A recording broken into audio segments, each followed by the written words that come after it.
Hello, and welcome to Folklore Feature. Today, I have two stories for you. Pieces of folklore that will explore ghostly phenomenon and strange locations in Kentucky. Thank you for joining me today as we explore the strangeness of our world and possibly some insight into the minds of our ancestors and the stories and folklore they chose to pass on. Without further ado, let's get right into it.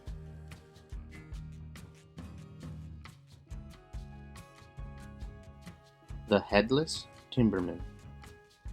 During the timber cutting days of 1885 to 1910, a sawmill where dozens of men were employed sat beside a certain old gravel road in Estill County. The loggers' only form of entertainment at the day's end was playing cards, pitching horseshoes, and telling stories. One night, just after payday, a poker game was in progress.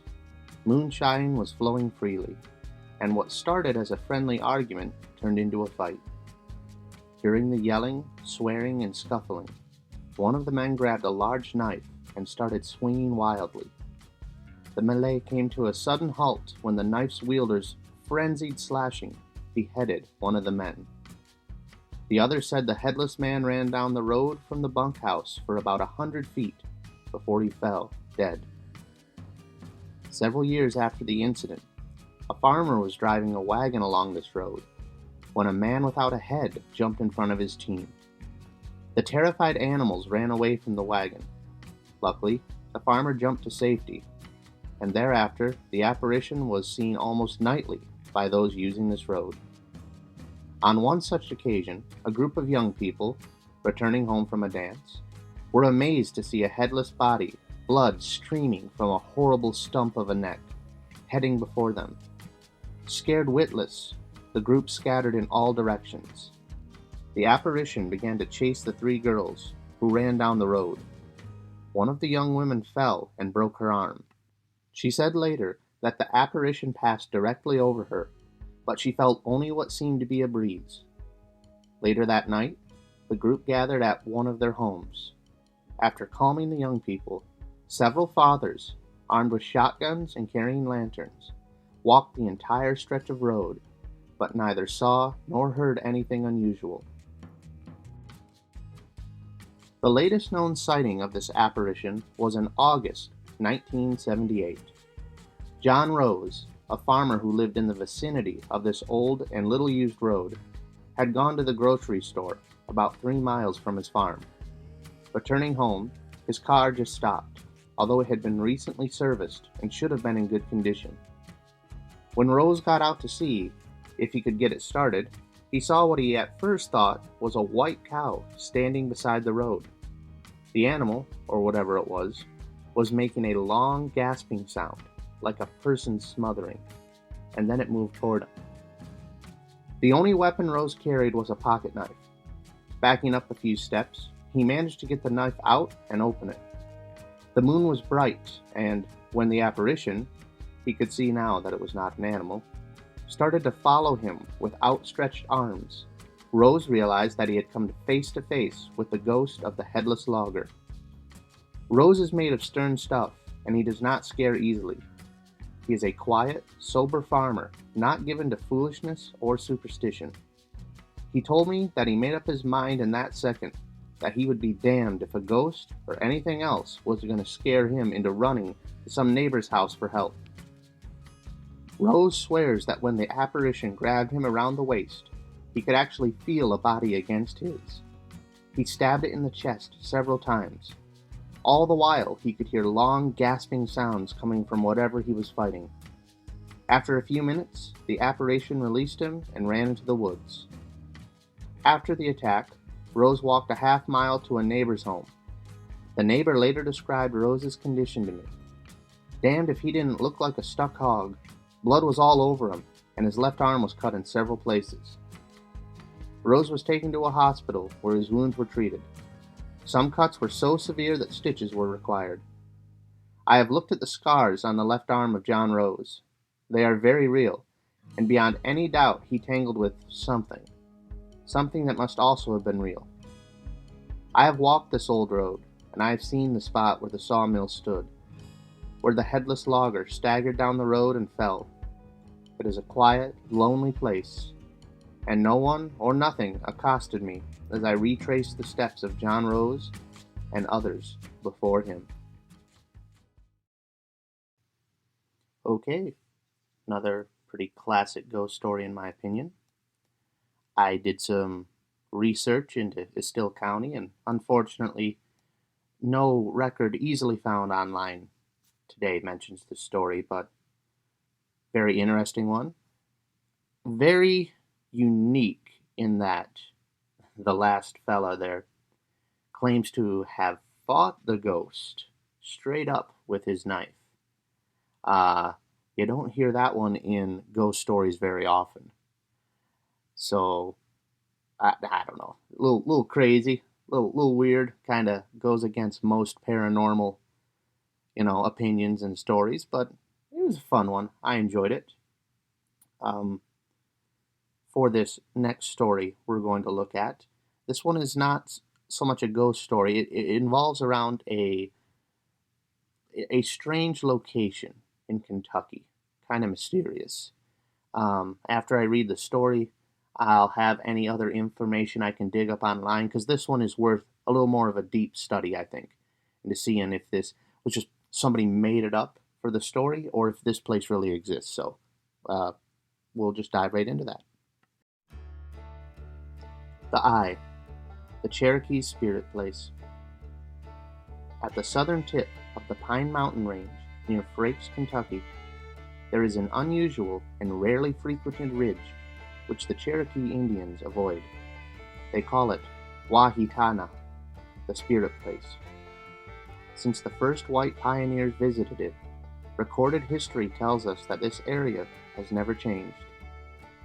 While visiting this remote, rock-strewn ridge covered with small timber, vegetation, and brambles, I felt a deep silence. There were unusual, faded colors and smells which held faint traces of indefinable perfumes. It is an eerie, mysterious place.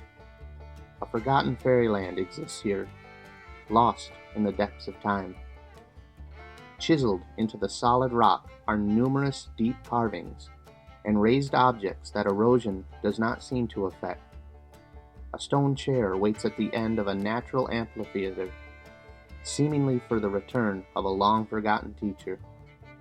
A bear's head, a reclining lion, horse's tracks, the outline of a deer, a hand, a human skull.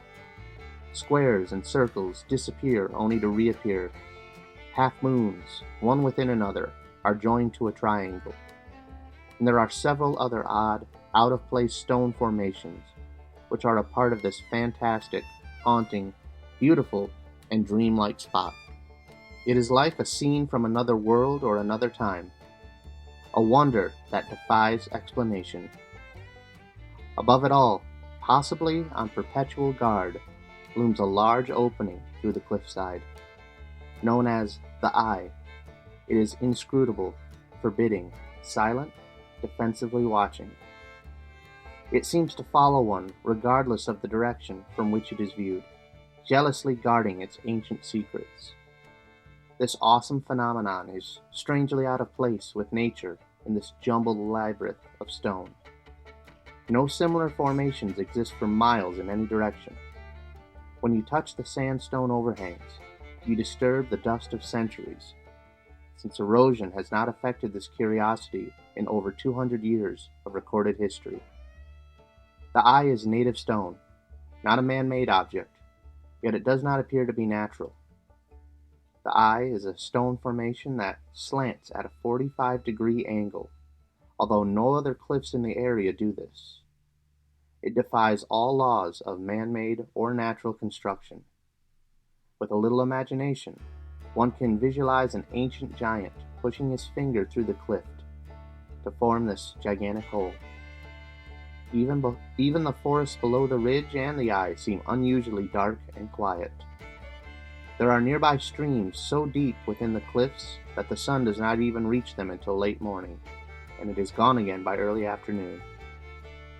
Local people tell me that the atmosphere seems to change after sunset, and that the strange, unidentifiable sounds can sometimes be heard at night along the ridge. After visiting this place, it is understandable why the Indians avoided it, and never stopped, preferring to camp and hunt miles away. Even today, few hunters or hikers visit after dark, and no wildlife is ever seen along this ridge. It is a quiet and lonely place. Okay, the eye. Well, I spent some time on the internet, and unsurprisingly, other than this book, I couldn't find this place referenced. That doesn't necessarily mean it's not there. This book was written in the 70s, and the internet wasn't exactly a big deal back then. So it's possible that this place is still locally known and just hasn't really translated to the modern times. It might not be on record. I do know that the state park in Pine Ridge near Frakes, Kentucky is known for its sandstone arches and caves.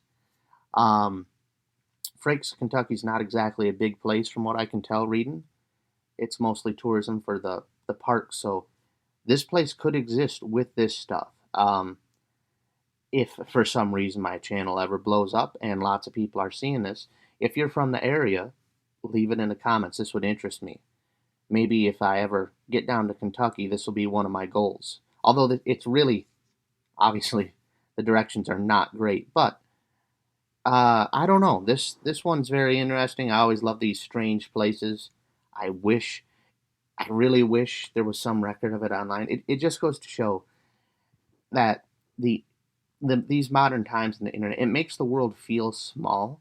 But looking at a map of that area, like it is so untamed in so many parts of America that places like this can just go under the radar, maybe known only by the locals, maybe not even by this name anymore.